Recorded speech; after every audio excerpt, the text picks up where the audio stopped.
सचल सरमस्त हयाती ते शायरी गुलरेज हाशम गिमी होरां दी किताब यह उन्हां दा एक तहकीकी मकाला है जिहड़ा सचल सरमस्त दी हयाती ते शायरी दे हवाले नाल है। इस नूं किताब तरीनचंद लाहौर वालों शाया किया गया है। इस दे कुल सफ़े 150 ने ते इस किताब का जो मुल देखिए तो यदा मुल 400 रुपया है। मुख चित्र इब्राहिम सईद होरा ने बनाया है। सचल सरमस्त हयाती ते शायरी का इंतसाब गुलरेज हाशम गिमी होरा ने अपनी माँ कनीज़ अख्तर ते प्यो सलीम खां गिमी दे नाम किया है। सलीम खां गिमी होरी पंजाबी कहानी, पंजाबी नावल ते पंजाबी सूझवान, पंजाबी खोज परख के हवाले नाल वड्डा नां ने।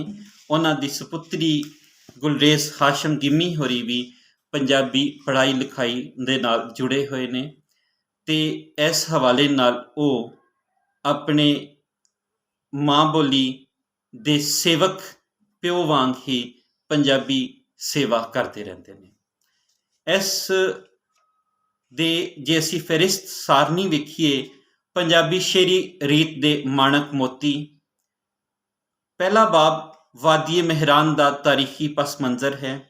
दूसरा बाब सिंध के सियासी समाजी ते अदबी हालात के हवाले नाल यह हज़रत सचल सरमस्त के अहद तक चलता है।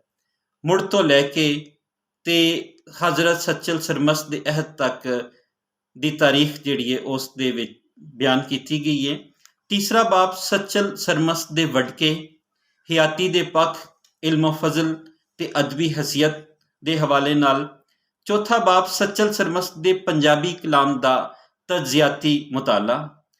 सचल सरमस्त दा तसव्वुर इश्क, शतीहात, लोक दास्ताना दे किरदार, रंगे तगज़ुल, किताबियात, काफियां सचल सरमस्त चोन जिहड़ी है वो सारी इहदे विच मौजूद है।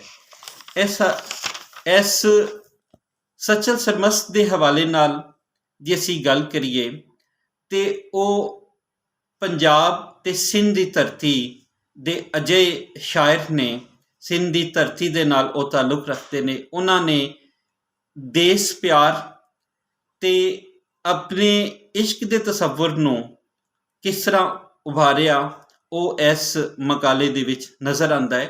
गुलरेज हाशम गिमी होरा ने अपने मकाले दे मुड़ विच अपने विचार इंज साझे कीते ने।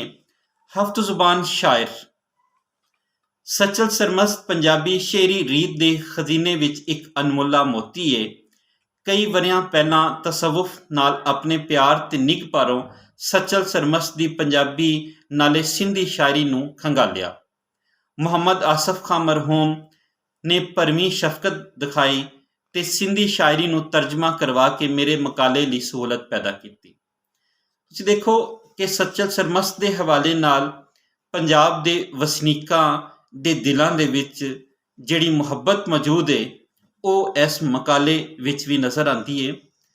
ये वो सूफी शायर ने जो आपस विच जुड़न दा, जुड़त दा, मुहब्बत दा, इश्क दा ते धरती नाल प्यार दा सबक देंदे ने। गुलरेज हाशम गिमी होरां तो आस है कि वो इस तरह दीयां किताबां लिखते रहणगे ते पंजाबी अदब की सेवा अपने प्यो वांग ही करते रहणगे तां जो पंजाबी अदब दे विच नवेकले मौजू दे उत्ते वधिया किताबां पढ़न नूं मिलदियां रहन।